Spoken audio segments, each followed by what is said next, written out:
તો મિત્રો, આજે આપણે એક એવા રહસ્યમય મંદિરની વાત કરી રહ્યા છીએ જ્યાં માતાજીએ સાક્ષાત પરચો આપેલો છે. તો આપણે વાત કરી રહ્યા છીએ ભાવનગર જિલ્લાના રાજપરા ધામમાં બેસેલા ખોડિયાર માતાજીની. મિત્રો, આ ઇતિહાસ છે ભાવનગરના રાજા આતાબાઈ ગોહિલ અને મામળિયા ચારણની દીકરી ખોડિયાર માતાજીની. એ સમયે મિત્રો ભાવનગરને ભાવેણા નામથી ઓળખવામાં આવતું. એમ કહેવાય છે કે મિત્રો, ભાવનગરના રાજાને ખબર પડે છે કે મામળિયા ચારણના ઘરે કોઈ દિવ્ય શક્તિએ અવતાર ધારણ કર્યો છે. તો આતાભાઈ ગોહિલ મામળિયા ચારણના ઘરે જાય છે અને મામળિયા ચારણને કહે છે કે 1800 પાદરના ધણી એવા ભાવેણાના રાજા અમારે આંગણે આવવાનું કારણ જાણી શકે બાપુ?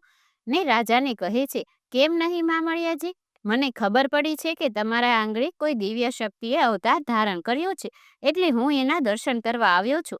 પછી મામળિયા ચારણ ખોડિયાર માતાજીને બોલાવે છે કે ખોડી બટા, અહીંયા આવો. ને માતાજી આવે છે. પછી રાજા કહે છે કે તમે જો એમની જગદંબા, જે લોકો તમારા દર્શન કરવા આવે છે.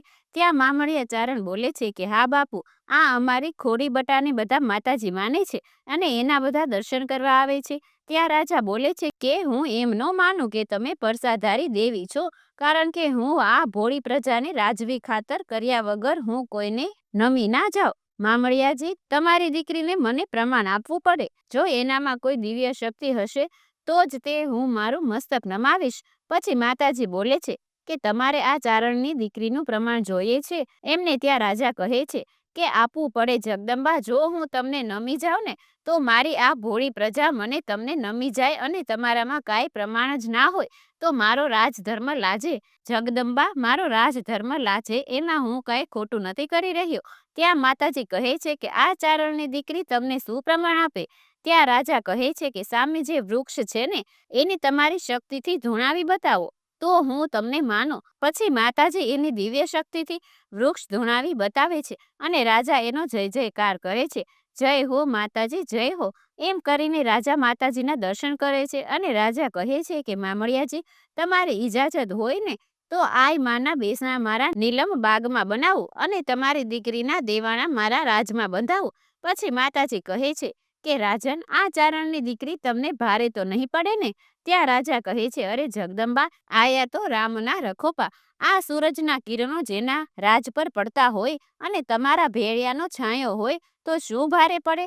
જો માં તમે કહો ને તો તમને મારા રાજમાં લઈ જાઓ. મામળિયા ચારણ બોલે છે કે બેટા ખોડી, તમે જો રાજમાં જશો ને તો બધાનું કલ્યાણ થશે અને માતાજી જવા તૈયાર થઈ જાય છે.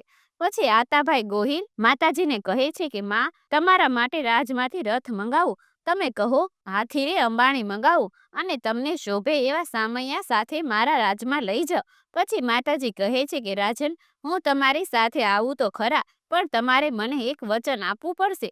ત્યાં રાજા કહે છે કે બોલો બોલો માતાજી, હું તમને વચન આપું. ત્યાં માતાજી બોલે છે કે રાજન, હું તમારા રાજ દરબારમાં આવું તો ખરા, પણ રથમાં નહીં, હાથી ને અંબાણી પર નહીં, પણ આપણે બંને ચાલીને તમારા રાજ દરબારમાં જાશું. અને રાજન, હવે તમે મારું વચન સાંભળો કે આ નાના એવા ઓરડામાંથી નીકળ્યા પછી તમારે પાછું વળીને નથી જોવાનું. અને જો તમે પાછું વળીને જોશો ને તો હું ત્યાં જ રોકાઈ જઈશ. પછી હું એક ડગલું પણ આગળ નહીં વધું. અને એમ કહેવાય છે કે ભાવેણાના રાજા આતાભાઈ ગોહિલ અને મામળિયા ચારણની દીકરી ખોડિયાર માતાજી બંને પગપાળા જવા તૈયાર થાય છે. અને ઘણું ચાલ્યા પછી મિત્રો રાજપરા ગામ આવે છે.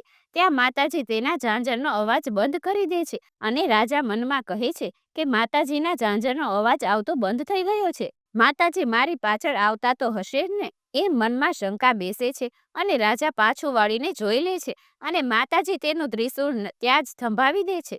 પછી મિત્રો રાજા ઘણું કહે છે પણ માતાજી પછી એક ડગલું પણ આગળ નથી વધતા. પછી મિત્રો ત્યાં જ તે માતાજીની સ્થાપના થાય છે અને ભવ્ય મંદિર બનાવવામાં આવેલું છે. તો મિત્રો આ રીતના છે રાજપરામાં બેઠેલા ખોડિયાર માતાજીનો ઇતિહાસ. મિત્રો આવા જ અવનવા વિડીયો જોવા માટે આજે જ અમારી ચેનલને સબસ્ક્રાઇબ કરો. કોમેન્ટમાં જય માતાજી જરૂરથી લખી દેજો. જય શ્રી કૃષ્ણ. ધન્યવાદ.